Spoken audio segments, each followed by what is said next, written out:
Hello, I am Jan Minzy, Chair of the Exceptional Children's Parent Advisory Council. I have a special needs child in the Charleston County School System. He started in PIC class at age 3, and he's now 14 years old in middle school. Hi, I am Stephanie Carl, and I am the Vice Chair and Secretary of the Exceptional Children's Parent Advisory Council. I am a parent of a child with an IEP in the Charleston County School District. She is in high school. The purpose of ECPAC is to work collaboratively with district officials to improve services for children with disabilities through advocacy, information, and encouragement.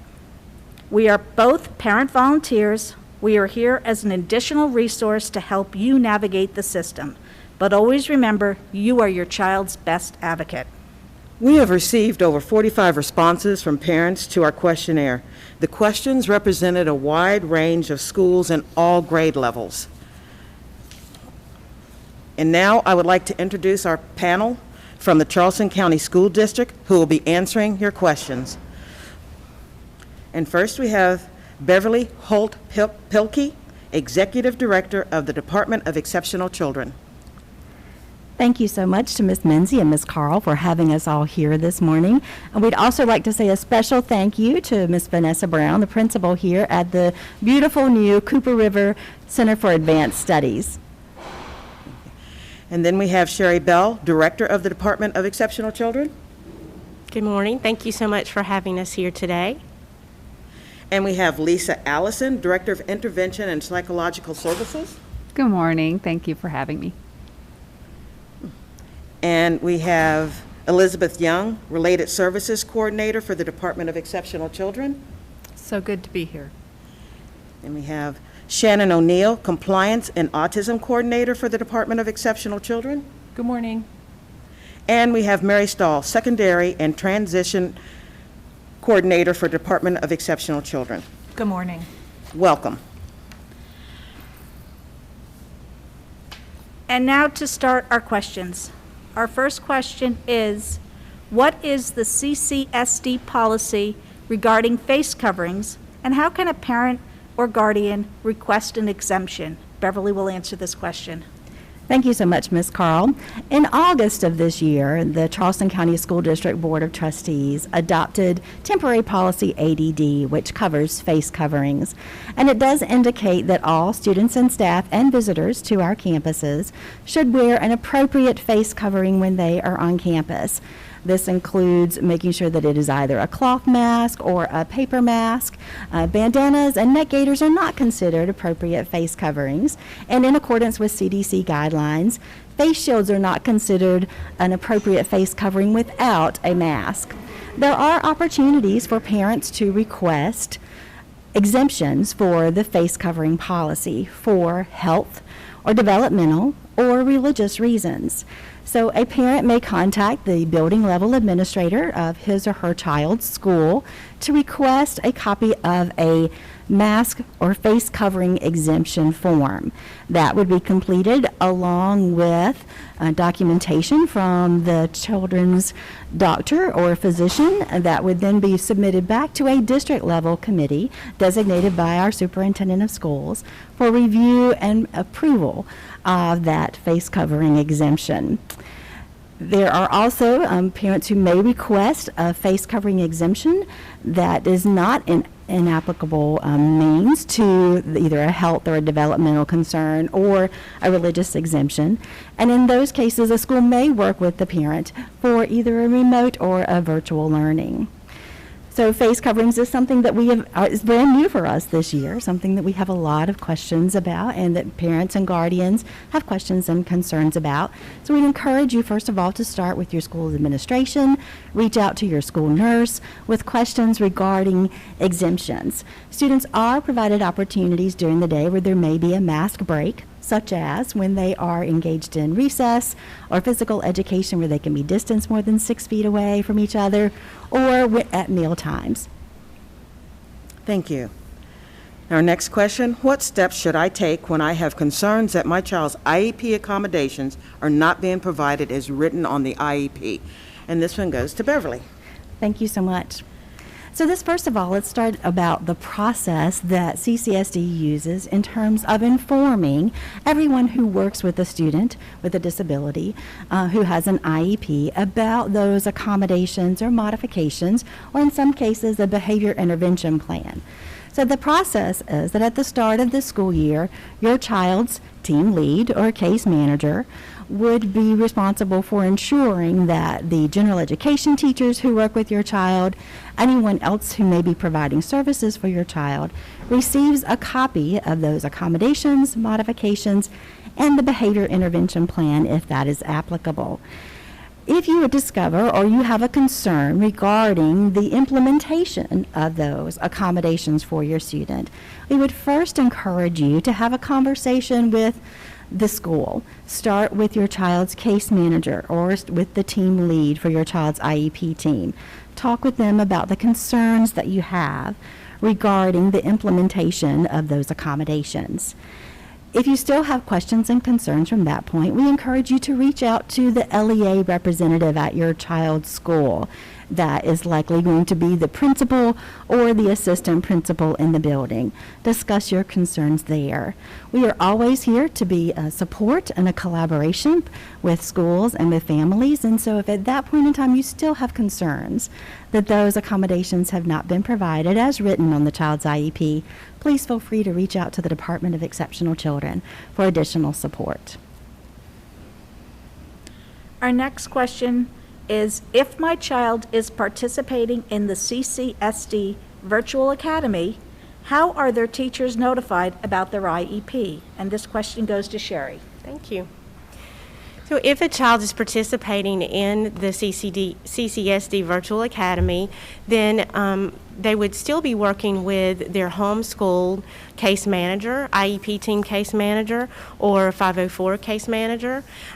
For all of those students who are participating in the Virtual Academy, those accommodations are shared from the case manager or from Virtual Academy liaison, which I have been participating in that role as a director in the department. We share those with all of the general education teachers for the Virtual Academy, and we also share those with the special education teachers who have been assigned to the Virtual Academy.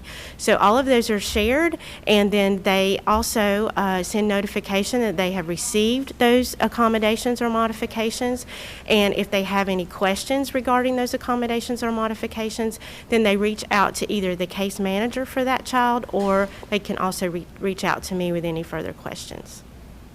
Okay. And the next question, what process will my child's IEP team follow when looking at how the spring impacted them? How will they receive help if they are struggling? And this question goes to Beverly. Thank you. We all know that the experiences of school districts across the state of South Carolina and across our country last spring were unusual ones, unprecedented ones. And at that point in time, the schools across the country in South Carolina and in Charleston County School District were providing those emergency continuous learning opportunities for students. One of the things that we always do when making decisions about services, accommodations, and modifications for students is to look back at the data. So taking data about where our students were when the brick and mortar buildings closed in March of this year, taking a look at where those students are in terms of the data when they return to us in September of this year, and then taking a look also at where they are as we progress through this first part of the school year. So using the data to help inform decisions about additional services that students may need. So that's looking at progress monitoring data. That's going back and looking at, for instance, MAP scores for students for whom that is an applicable assessment, where those were last winter and where they were in the fall in accordance with South Carolina Act 142, which required pre and post testing of our students during this first semester of the school year. So it's taking a look at those pieces, all the progress monitoring data that teachers are collecting right now, and making some determinations about what needs to happen next for your student. In some cases, that may be taking a look at the IEP, reviewing the services that are outlined at this point in time, based on what the data tells us. Are there additional services that are needed? Do we need to make some sorts of changes in the accommodations or the modifications based on the data that we have available to us now? We often get questions about compensatory education services. Again, those kinds of decisions are made by an IEP team based on the data that is available to them to look to see, was there regression for the student? Have they made gains and progress towards meeting their goals? And then what needs to happen next? All of those decisions are based on data. It's looking not only at the performance of the student with a disability, with an IEP, but then also looking at that in comparison to the impact of the school closures for all students. So a little bit of information there about it. It always comes back down to the team taking a very close look at the data and letting the data then inform the decisions about services, accommodations, modifications that may be needed. How will my child receive the related services while they are participating in school remotely or virtually? And this question goes to Elizabeth. The model for the provision of related services varies based on the nature of the service and the needs of the child and family given the current circumstances. Team leads are responsible for collaborating with parents and all support providers to determine the appropriate services for the virtual setting and how those services will be provided. Okay. And the next question, what can I do as a parent to make sure I understand my child's IEP and make sure the appropriate modifications and accommodations are in place? And this question goes to Shannon. Thank you. One of the first things that you're going to want to do whenever it's time for your child's annual IEP is to make sure you get a draft of that IEP in advance of the meeting. This is really helpful because then it'll give you time to review the IEP prior to sitting in front of the rest of the IEP team. We also strongly encourage that you be part of the IEP development process by providing input to what goes into the IEP. Your case manager, your child's teacher, should reach out to you for that input several days or weeks in advance of the IEP, asking you specifically how you view the child's progress, what you see as strengths, and areas of continued concern. During that IEP meeting, we definitely encourage you to ask questions. If there's a section that you're not sure of or something that you don't understand, please ask your case manager, ask the IEP team members to help you understand. What does that data mean? What do those services mean? Anytime there's an opportunity for parent meetings, trainings, options to attend something virtually or in person, we encourage you to do that as well. Our Exceptional Children Parent Advisory Council is a great place to start. The Family Resource Center, obtaining a parent mentor, those are all great ways to help you understand the IEP process and the importance of your role in that process. Okay, thank you. Next question. What are the differences between a 504 and IEP? How do I go about obtaining a 504 plan for my child? And this goes to Sherry. Okay, thanks.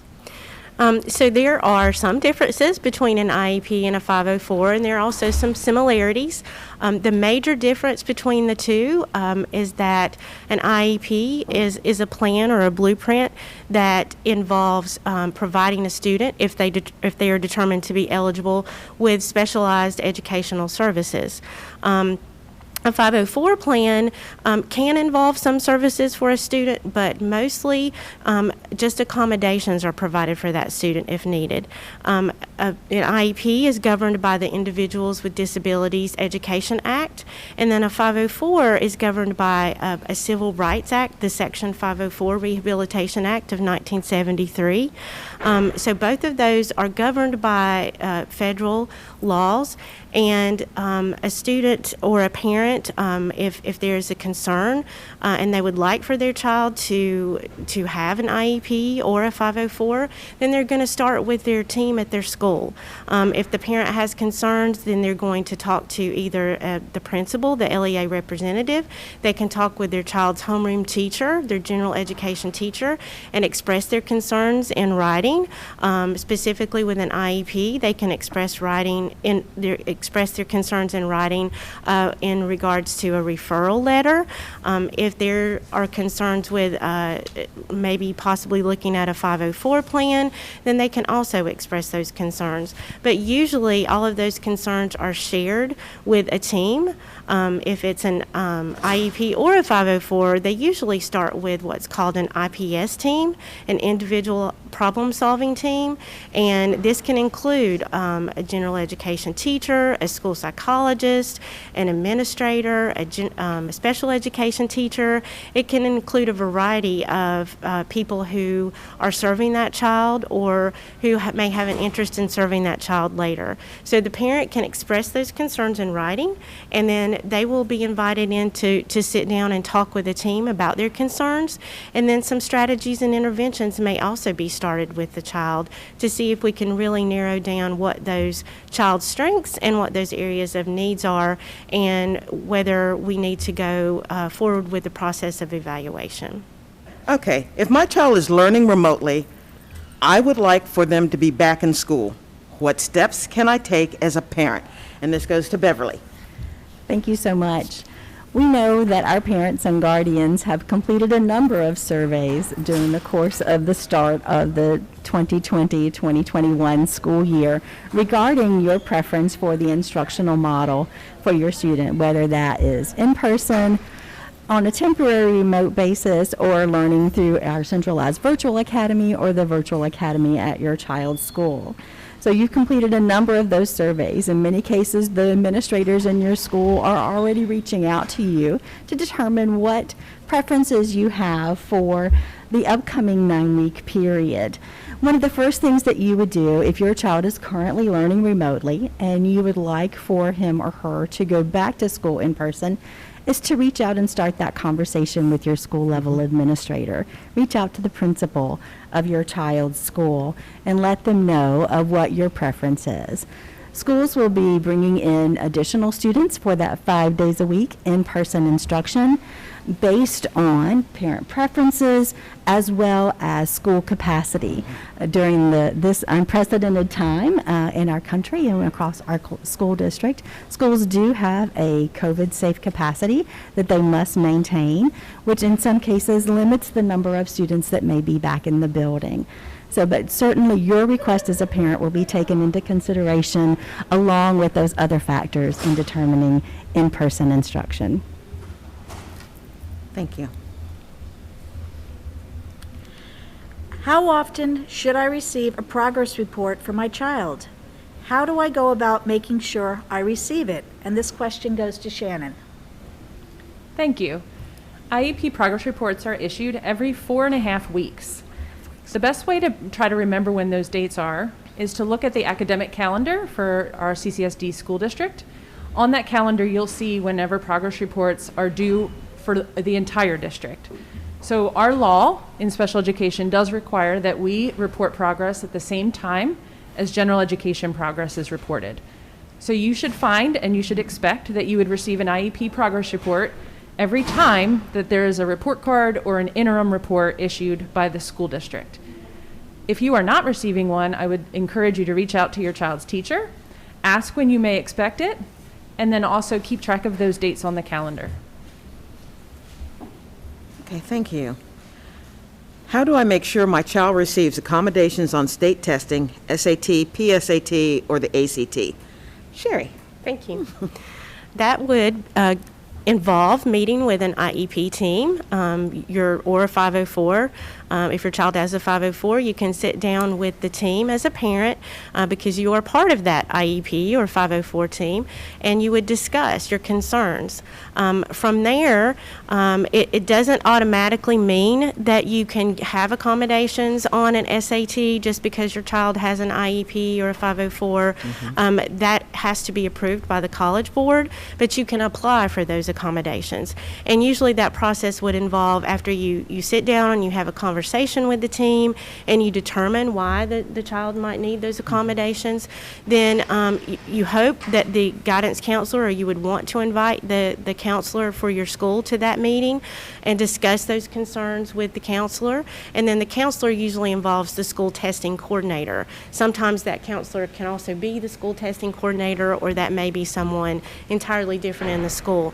But that is an application process, and that school testing coordinator must submit that to the college board. And sometimes that involves documentation such as a copy of an evaluation, an IEP, a 504 plan, whatever. But that is an application process. And again, it doesn't automatically mean just because they have that IEP or 504 plan that they're entitled to those. Right. But they can at least submit and try to hopefully get those if needed. Thank you. Great, thank you. How will any lost service minutes be provided? This question is for Beverly. Thank you. The determination of compensatory services making up for lost services is a complex one that always involves the IEP team and the consideration of data regarding the student's progress and performance. Again, going back to where we were last spring at the time that Governor McMaster issued that executive order, we know that services looked different. In fact, guidance from both the state and the federal level recognized that the provision of IEP services and supports may look different in the time of the COVID school closures last spring. So thinking about compensatory services, that's often what comes to mind when we think about how will my child receive those lost service minutes. First of all, a consideration that is not necessarily a minute-for-minute determination, and it is based on the data available to the student. So an IEP team would convene to consider what services were possibly missed, and then what impact that had on the student's performance. Again, it is always based on what the data is telling us about the student's performance, and is always a decision that rests within an IEP team. So I will share with you that case managers, team leads have been monitoring the data for students since their return back to school.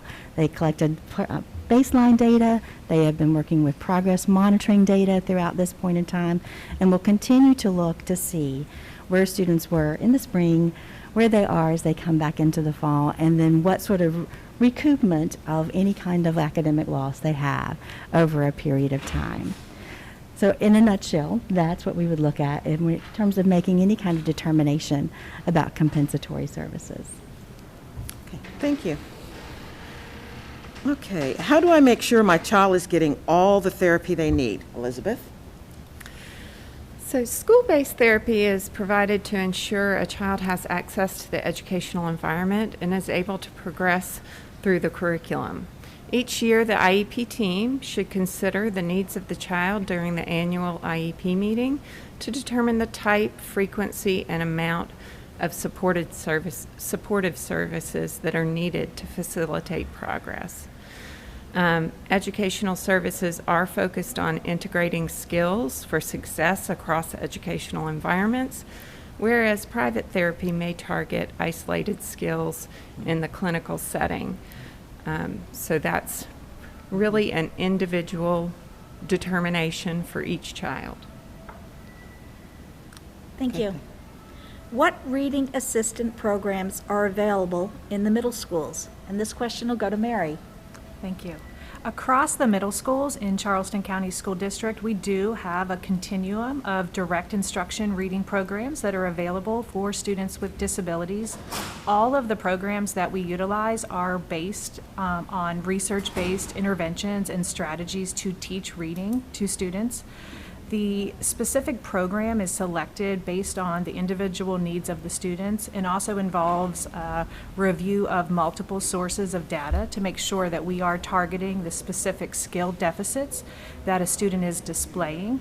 Some of the specific programs that we are using include Voyager Journeys program, and that is targeted more on vocabulary and comprehension development for students.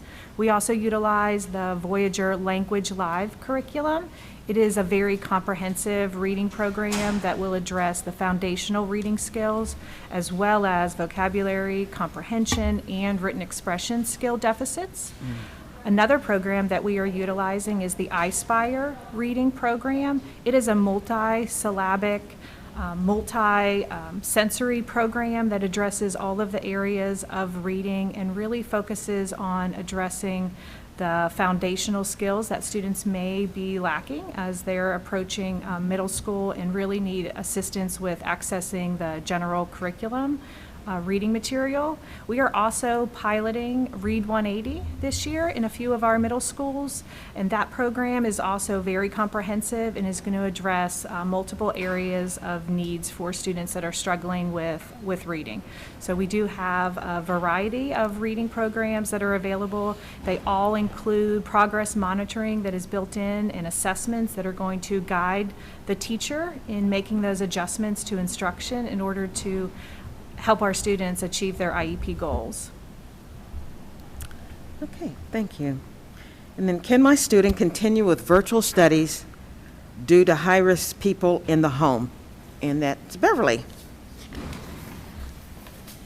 The simple answer to that is yes, that there are options for families who wish for their children to continue to learn remotely or in a virtual manner due to concerns that they may have about the health and safety of their own child or others in the home.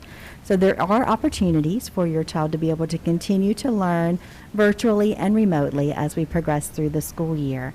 A few moments ago, we talked about the surveys that were shared with parents and guardians regarding preferences for the instructional delivery model for your child. The same would apply here. If you are wanting your child to remain in that virtual or remote learning environment, please make sure that you have shared those concerns and that preference with your building level administrator. Thank you. Next question. Can my child's IEP continue after high school? And this question will go to Mary. So special education and related services do end under the IDEA for students with disabilities upon completion of earning the standard high school diploma or upon aging out of a special education program, and that is at the age of 21. So although those services do end upon completion, we strongly encourage for any students that are pursuing post-secondary education to contact the university or college's Disability Services Center to work with them to determine what accommodations may be able to be made available for the student. In addition, all of our students in Charleston County School District with an IEP will leave with a summary of performance upon completion of their program. The summary of performance is a comprehensive document that will outline the student's performance throughout high school, throughout their educational career. It will identify their strengths, some of their weaknesses, as well as the supports that they required throughout the program. It will outline their post-secondary goals and their skills and abilities in the areas of self-advocacy and their ability to interact with peers and adults. This summary of performance can be provided to employers as well as to other individuals that the student may encounter in their professional career. What is the process for getting an IEP for my child? Lisa. Hi, thank you for the opportunity to answer that question. First, I will say that it is critical that school staff work collaboratively with parents to meet the needs of their students, especially if someone suspects that a student has a disability that might require specialized instruction. School districts have an obligation, known as Child Find, to locate, identify, and evaluate all children suspected of disabilities who need special education and related services as a result of those disabilities. This applies to children from ages 3 to 21 and includes children enrolled in both public school, private school, and homeschooled. In order to support the Child Find obligation here in Charleston County School District, we've adopted a multi-tiered system of supports, or MTSS framework. The MTSS framework includes a problem-solving process to design appropriate interventions and supports to meet students' needs. So students may receive academic or behavioral supports as a result of a school-wide database decision-making process, or as a result of individual problem solving, and that could include a referral from a parent or a teacher. Once interventions and supports are in place, the team reviews the student's response to those interventions, and parents should be notified frequently about the student's response to those interventions. So this response helps teams determine the recipe for success for a student. It also helps teams determine when a disability may be suspected. It is the responsibility of school district staff to initiate an evaluation if a child has not made adequate progress in general education interventions after an appropriate period of time. And again, anytime, if you as a parent have a concern for your child's progress in school, please reach out to your school so that they can help. The school will immediately engage in problem solving, which should lead to an action plan designed to address the concerns and better support your student. Anytime team members suspect an educational disability, the team will identify those areas related to the suspected area of disability that will be evaluated. And that will happen through an evaluation planning meeting. Parents are a crucial part of that meeting. At the outcome of that meeting, a prior written notice will be written that summarizes the team's decisions and the rationale for those decisions. If you are a parent of a child enrolled in a private school or a private preschool, you can call our Child Find office and they will walk you through our screening and evaluation process. This is really important that while an evaluation is being completed, that the school team continue to provide interventions and support for a student. Once that evaluation is completed, the team will meet to review the evaluation results and determine eligibility based on our State Department and district criteria. If the need for specialized instruction is determined and the student is determined eligible, the team will design an individualized education plan or IEP. Thank you. Can you explain LRE? How can my child be served in general education for all or some subjects with possible assistance? And this question goes to Shannon. Thank you. LRE stands for Least Restrictive Environment. Federal law, known as IDEA, the Individuals with Disabilities Education Act, as well as South Carolina regulations, require that school districts provide a full continuum of services and supports for students with disabilities. This continuum ranges from the general education environment all the way through to specialized programming, specialized schools, medical homebound, and sometimes specialized facilities. Our obligation as a school district is to make sure that we have the data that will support providing the least restrictive environment, education in that LRE, to the greatest extent possible. We make sure as an IEP team that we have services, supports, accommodations, modifications in place to provide your child with that LRE. When students are educated in their least restrictive environment, we look at what do they need to access and make progress in the general education curriculum. If the team is considering a change in that LRE, that has to be done through an IEP team. It always comes back to the team to review that data, look at what the student needs, what's currently being provided, and if any changes need to be made, what does that look like? So if you have questions about whether or not your child is being educated in their least restrictive environment, we would encourage you to go back to your IEP team and have those questions answered. Again, look at that data. If they're in the general education environment, what support do they need? What support can they be provided that maybe isn't being provided right now? And in the chance that the team has looked at all of that data and the team has determined that the student requires additional supports, that's when that change in the LRE may take place. Thank you. And how does a child qualify for speech therapy? Elizabeth? The speech pathologist will complete a comprehensive evaluation that includes standardized and/or criterion referenced measures. At least 2 other assessment methods are also used to collect information and may include language sample analysis, structured observations, teacher interviews or checklists, and parent interviews or checklists. In order to qualify as a child with a speech language impairment, the standardized or criterion referenced measures indicate the child's performance falls within the disordered range, which is at least 1.5 standard deviations below the mean. The information collected supports a diagnosis of speech language impairment adverse educational impact is documented, and there's evidence that the child requires specialized instruction due to speech-language impairment to progress in the curriculum. Thank you. How does my child qualify for ESY, and what are those services? This question is for Sherry. Thank you. So ESY means Extended School Year Services, and that would go back to the IEP team to make that determination. And again, the parent is part of that IEP team. There are 3 keywords that a parent needs to remember when they are thinking about extended school year. The word regression, which means how the skills that the child might lose. And recoupment, which is how long would it take the child to regain those skills.